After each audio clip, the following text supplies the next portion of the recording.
Artsakh is Armenia! Artsakh is Armenia! Artsakh is Armenia! Armenia wants peace! Armenia wants peace! Armenia wants peace! Armenia wants peace! My name is Ani. I was born in Goris, Armenia, and I've been living in the States for the last 20 years.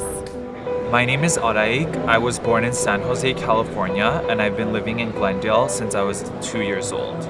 My name is Edlin. I was born in Tehran, Iran, and I've been living in Glendale for 25 years. We are sitting here today in the city of Glendale, and Glendale is part of LA County, which is home to the largest group of Armenians outside of Armenia. So as diasporans, we feel a strong sense of responsibility to speak up and educate other Americans, our fellow Americans, about what's going on. In fact, like the street we're sitting on right now is called Artsakh Street, and the city recently contributed this to the Armenian community, and I think it's very powerful. On September 27th of 2020, Azerbaijan attacked Artsakh and the Armenian people.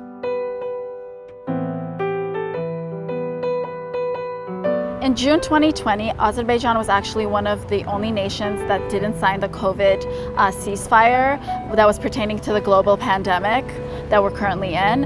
And in July, they actually attacked Artsakh, taking sort of advantage of the pandemic. So they tested it in July, and then they also were training with Turkey for months, and then launched again in this past September. They were planning this attack way in advance. On October 9th, Russia was trying to mediate between Azerbaijan and Armenia a ceasefire. But Azerbaijan did not honor that ceasefire and kept launching missiles to Stepanakert and even launched missiles into Armenia proper.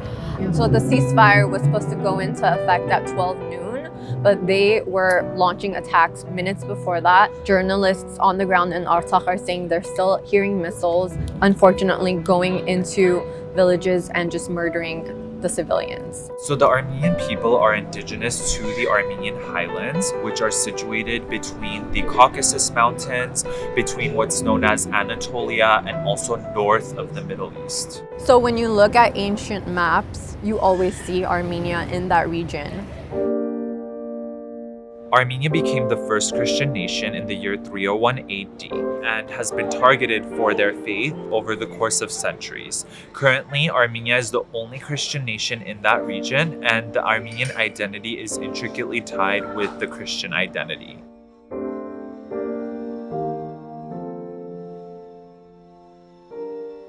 In 1915, the Young Turks, which was a political party in the Ottoman Empire, viewed the Armenians as a threat to their pan-Turkic aspirations, so they began the process of annihilating and committing genocide against the Armenians, in which 1.5 million Armenians were murdered.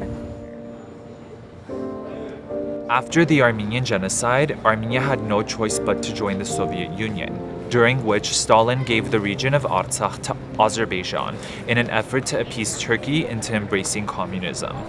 Artsakh declared its independence in 1991, but it is still internationally not recognized as an independent state, and it's still internationally recognized as part of Azerbaijan, even though it is predominantly Armenian. And historically, it's been predominantly Armenian for millennia. Under international law, the territory of Nagorno-Karabakh belongs to Azerbaijan, but it is populated and governed by ethnic Armenians. People living in that region were Armenian, and what they wanted was to be independent or join Armenia. A ceasefire was declared in 1994, and since then there's been a frozen conflict, and throughout the years Azerbaijan keeps attacking Artsakh, forcing Armenians to defend themselves.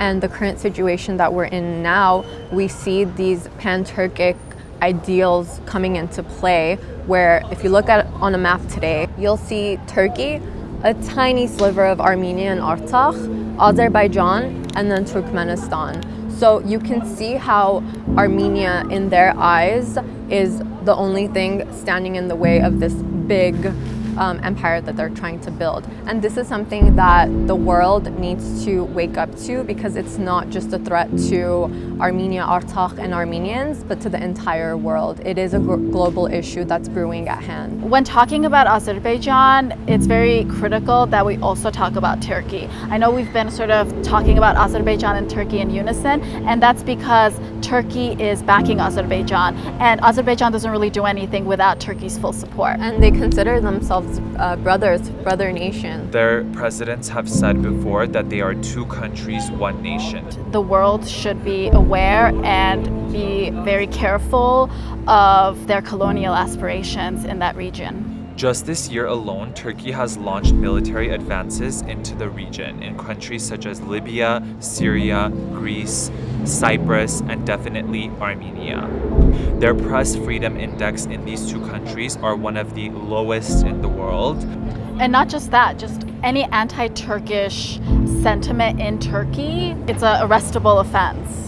I don't know if you guys know about the Article 301 in Turkey. What it stands for is denigrating Turkishness. So anyone who speaks out, for example, acknowledging the Armenian Genocide or other minorities that are being oppressed, they will be persecuted under Article 301 in Turkey.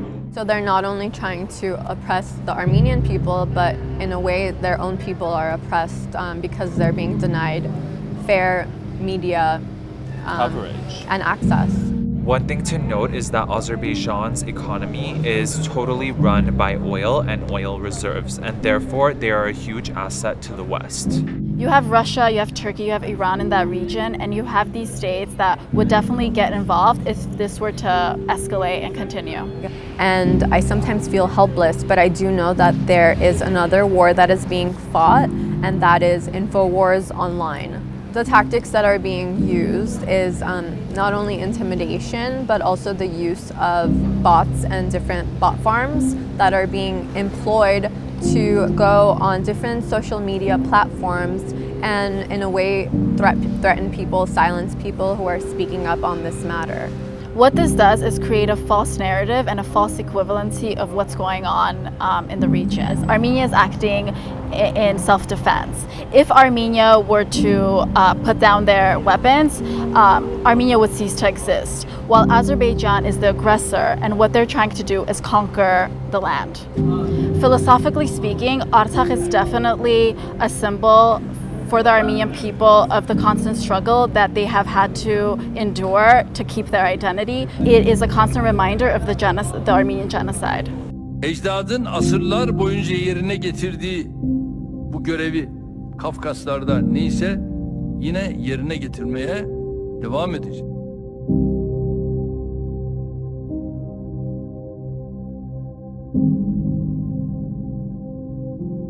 Everyone, including Armenians living in Armenia and Artsakh, as well as different countries in the diaspora, are ready to end the conflict and they want peace.